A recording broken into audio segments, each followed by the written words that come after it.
कृष्ण प्रभु। हरे राम राम राम हरे हरे। प्रभु जी, जैसे कि आप जानते हैं, आपको भगवत गीता यथार्थ स्वरूप सुनने को मिल रही है। इसको सुनते रहें। आपकी भगवान पे, हम पे, सब पे भगवान की बड़ी कृपा है, क्योंकि हमको ये सुनने को, ये पढ़ने को मिल रही है। आज जैसे कि जानते हैं कि डे 11 है और हम अध्याय 2 में हैं इस समय, तो उसको हम कंटिन्यू करते हैं। कैलम्बियम इसमें गमे पार्थ नेत्ययु प्रपद्यते क्षुद्रम हृदय दौर्बल्यम त्वतिष्ठ परंतप। हे पार्थ, इस हीन नपुंसकता को प्राप्त मत हो, यह तुम्हें शोभा नहीं देती।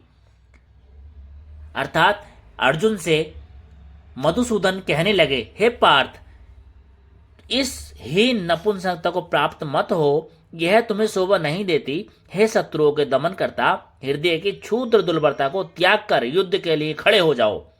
तब ऐसा कहकर अर्जुन को भगवान श्री कृष्ण समझाने लगते हैं। अर्जुन को पृथा पुत्र के रूप में संबोधित किया गया है। पृथा कृष्ण के पिता वासुदेव की बहन थी, अतः कृष्ण के साथ अर्जुन का रक्त संबंध था। यदि क्षत्रिय पुत्र लड़ने से मना करता है तो वह उसका नाम क्षत्रिय है, तो वह नाम का क्षत्रिय है, और यदि ब्राह्मण पुत्र अपवित्र कार्य करता है तो वह नाम का ब्राह्मण है।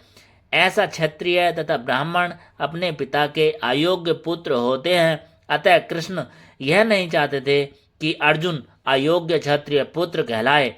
अर्जुन कृष्ण का घनिष्ठतम मित्र था और कृष्ण प्रत्यक्ष रूप से उनके रथ का संचालन कर रहे थे, किंतु इन सब गुणों के होते हुए यदि अर्जुन युद्ध भूमि को छोड़ता है तो वह अत्यंत निंदनीय कार्य करेगा।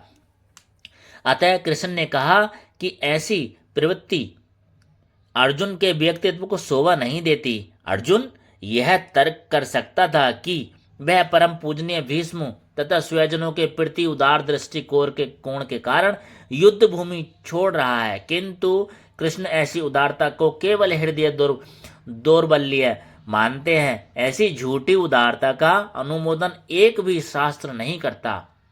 अतः अर्जुन जैसे व्यक्ति को कृष्ण के प्रत्यक्ष निर्देशन में ऐसी उदारता या तथाकथित अहिंसा का परित्याग कर देना चाहिए।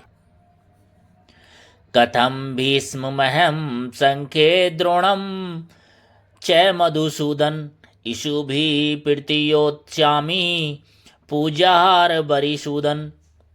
अर्जुन ने कहा, हे शत्रुहंता, हे मधुसूदन, मैं युद्ध भूमि में किस तरह भीष्म तथा द्रोणाचार्य जैसे पूजनीय व्यक्तियों पर उलटकर बाण चलाऊंगा।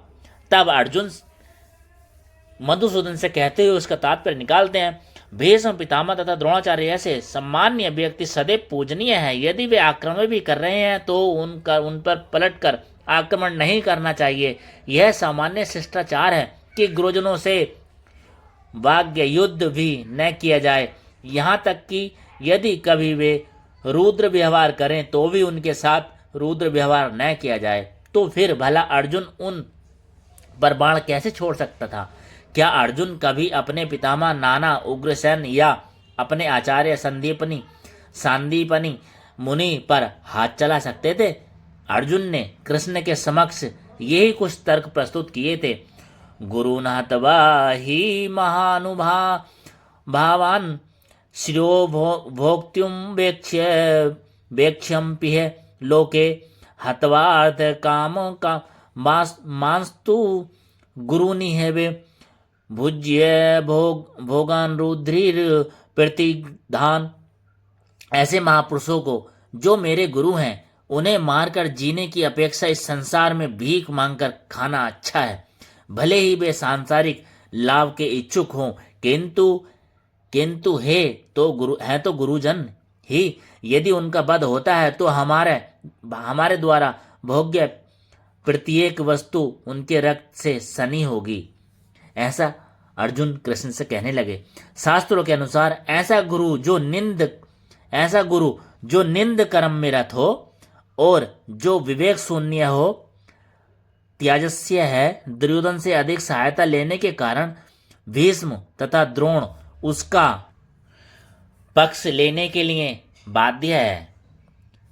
बाध्य थे। यद्यपि केवल आर्थिक लाभ से ऐसा करना उनके लिए उचित न था। ऐसी दशा में वे आचार्यों का सम्मान खो बैठे थे। किंतु अर्जुन सोचता है कि इतने पर भी वे उसके गुरुजन हैं, अतः उनका वध करके भौतिक लाभों का भोग करने का अर्थ होगा रक्त से सने अवशेषों का भोग।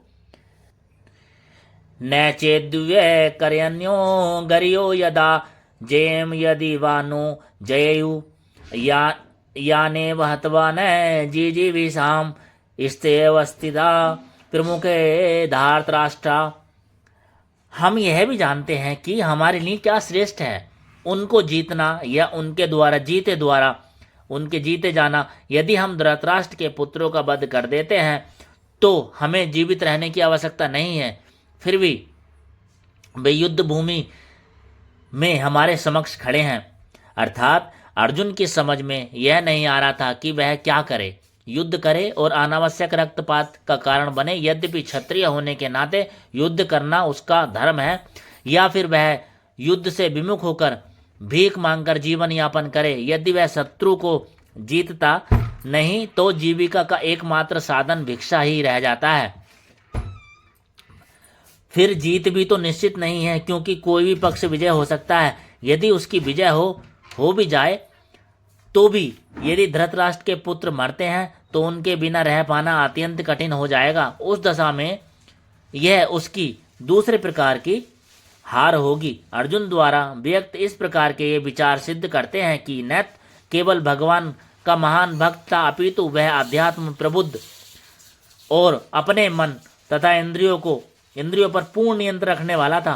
राज परिवार में जन्म लेकर भी भिक्षा द्वारा जीवित रहने की इच्छा उसकी विरक्त का दूसरा लक्षण है। ये सारे गुण तथा अपने आध्यात्मिक गुरु श्री कृष्ण के उपदेशों में उसकी श्रद्धा, ये सब मिलकर सूचित करते हैं कि यह सचमुच पुण्य आत्मा था।